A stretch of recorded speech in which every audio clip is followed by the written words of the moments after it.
حضرت انس رضی اللہ تعالی عنہ فرماتے ہیں کہ بنی اسرائیل میں سے ایک نوجوان تھا جس کی بڑی ہی خوبصورت آواز تھی، خوشنما آواز تھی۔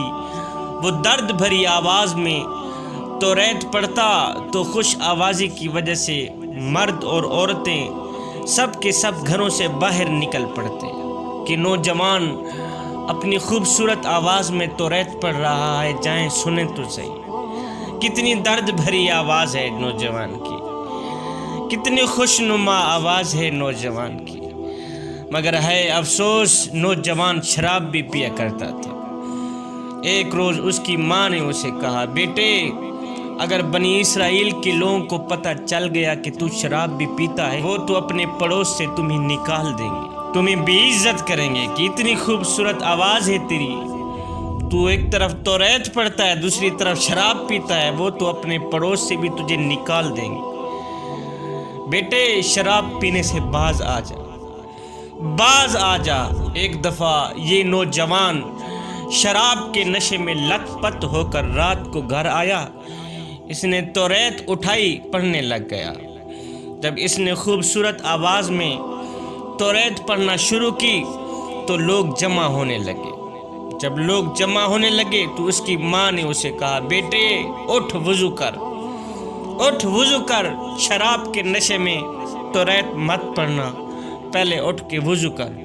نشے کی حالت میں اس بدبخت نے کیا کیا، توریت کے قاری نے کیا کیا، ماں کے چہرے پر ایک تھپڑ رسید کر دیا، ماں کے چہرے پر ایک تھپڑ رسید کر دیا، جس سے ماں کی ایک آنکھ نکل گئی، ماں کا ایک دانت بھی ٹوٹ پڑا۔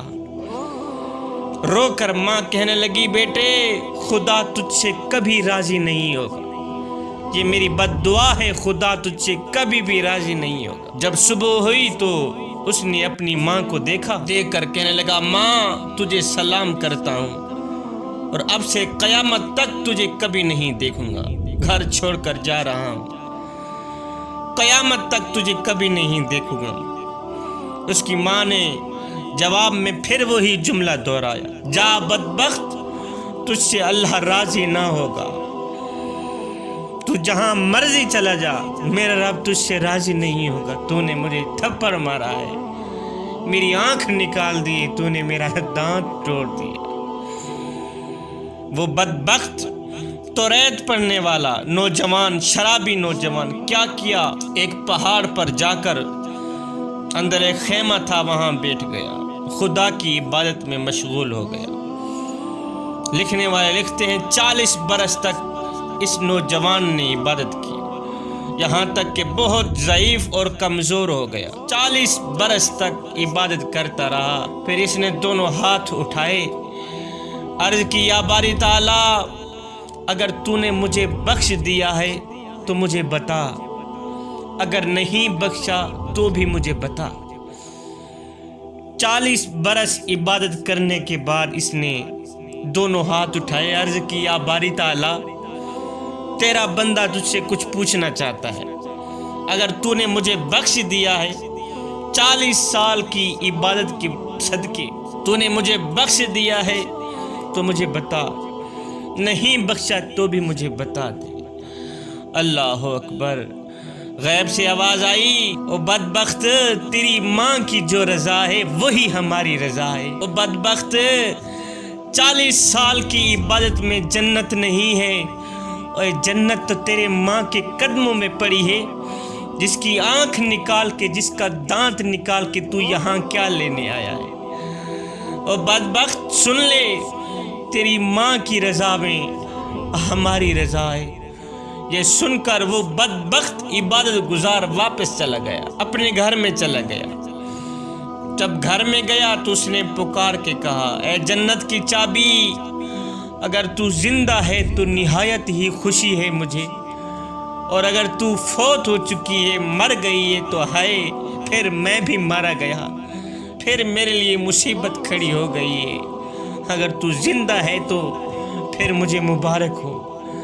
اے جنت کی چابی، بتا تو صحیح، تو زندہ ہے یا مر گئی ہے، آواز کیوں نہیں دیتی؟ اس کی والدہ اندر سوئی ہوئی تھی، پوچھا تو کون ہے؟ اس نے کہا میں تیرا فلاں بیٹا ہوں جس بدبخت نے تجھے تھپڑ رسید کیا تھا، تیری آنکھ اور تیرا ایک دانت نکال لیا تھا، میں وہی بدبخت ہوں۔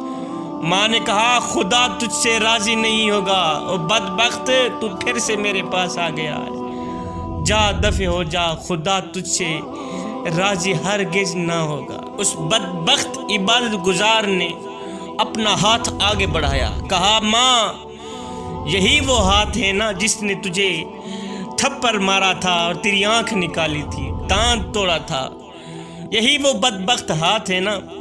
اس نے اپنے اس ہاتھ کو تلوار اٹھائی، کاٹ ڈالا۔ جب کاٹ ڈالا اس کے بعد اس نے اپنے ساتھیوں سے کہا کہ میرے لیے لکڑی جمع کر کے آؤ۔ انہوں نے لکڑیاں جمع کی اور آگ جلائی۔ یہ بدبخت عبادت گزار شخص جو تھا اس آگ میں کود پڑا اور اپنے بدن سے مخاطب ہو کر کہنے لگا، اپنے نفس سے مخاطب ہو کر کہنے لگا کہ دوزخ کی آگ سے پہلے دنیا کی آگ کا مزہ چکھ لے۔ اے دوزخ کی آگ سے پہلے، دوزخ کی آگ تو میرے لیے پہلے سے ہی تیار ہے، اب دنیا کی آگ کا مزہ بھی چکھ لے۔ یہ خبر لوگوں نے اس کی ماں کو دی کہ تیرا بیٹا آگ میں چلا گیا ہے، وہ جل گیا ہے، جل کر راکھ ہو جائے گا۔ ماں نے اندر سے آواز دی، اور میری آنکھوں کی ٹھنڈک تو کہاں ہے اور تو کیوں آگ میں چلا گیا ہے؟ تو باہر نکلا۔ اس کی ماں نے دل سے کہا کہ میں نے تجھے معاف کیا بیٹے، تو باہر نکلا، میں نے تجھے معاف کیا، معاف کیا۔ اللہ تعالیٰ نے حکم دیا، جبریل کیا کر رہا ہے؟ مولا تیری تسبیح بیان کر رہا۔ میرے اللہ نے فرمایا جبریل جا، اپنا ایک پر اس کی ماں کی آنکھ اور دانت پر مل دے تاکہ اس کی آنکھ بھی ٹھیک ہو جائے اور اس کا دانت بھی ٹھیک ہو جائے، اور ماں کی دعا کی وجہ سے اپنا ایک پر اس میرے عبادت گزار شخص کے ہاتھ پہ بھی لگا دے تاکہ اس کا ہاتھ بھی ٹھیک ہو جائے۔ اللہ اکبر۔ میاں ماں کی رضا میں رب کی رضا ہے۔ والدین راضی ہیں تو اللہ بھی راضی ہے، والدین ناراض ہیں تو اللہ بھی ناراض ہے۔ ماں کی آنکھ بھی ٹھیک ہوگی، ماں کے دانت بھی ٹھیک ہو گئے، ماں صحت مند بھی ہو گئی، اور بیٹے نے جو 40 سال تک عبادت کی اس کا ہاتھ بھی دوبارہ ویسے کا ویسا ہی ہو گیا۔ صاحب جب روٹیاں 4 ہوں، کھانے والے 5 ہوں، تب صرف ماں ہی کہتی ہے بیٹا مجھے بھوک نہیں۔ اللہ اکبر۔